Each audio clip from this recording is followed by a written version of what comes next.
Urdu Islamic T V. اچھا، اسی طرح تعویذات ہیں، وظائف۔ سب سے اہم وظیفہ میں آپ کو عرض کر دوں،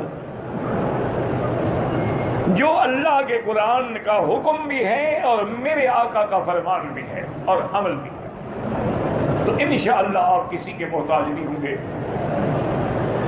اور وہ یہ ہے کہ جب بھی کوئی پریشانی ہو، مصیبت ہے، دکھ ہے، بیماری ہے، مقدمات ہیں، لڑائیاں ہیں، 2 رکعت خالص نیت سے نماز پڑھیں، صلاۃ الحاجہ۔ اور یہی اللہ کا حکم ہے کہ وَاسْتَعِینُوا بِالصَّبْرِ وَالصَّلَاةِ، مصیبت آئے صبر کرو اور نماز پڑھو۔ اور اگر کسی بھائی کو یاد ہو سکے تو سب سے جو مجرب دعا ہے وہ یہ ہے کہ 2 رکعت پڑھنے کے بعد درود شریف پڑھے، کیونکہ یاد رکھو اگر دعا کے پہلے بھی درود شریف نہ ہو، بعد میں بھی نہ ہو، دعا قبول نہیں ہو۔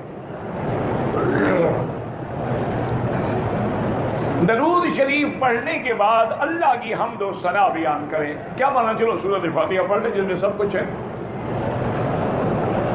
اور پھر حضور نے ایک دعا سکھلائی ہے امت کو کہ لا الہ الا اللہ العلیم العظیم، لا الہ الا اللہ رب العرش العظیم، لا الہ الا اللہ رب السماوات ورب الارض ورب العرش الکریم، اسألک موجبات رحمتک وعزائم مغفرتک والسلامۃ عن کل اثم والغنیمۃ عن کل بر۔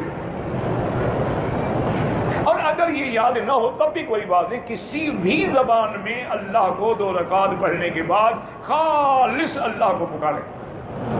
اور یہی میرے مدنی سرکار کا عمل تھا کہ اذا حضبہ امر، جب حضور کو کوئی مشکل پیش آتی، بادر الی الصلاۃ، فوراً آپ نماز شروع کریں۔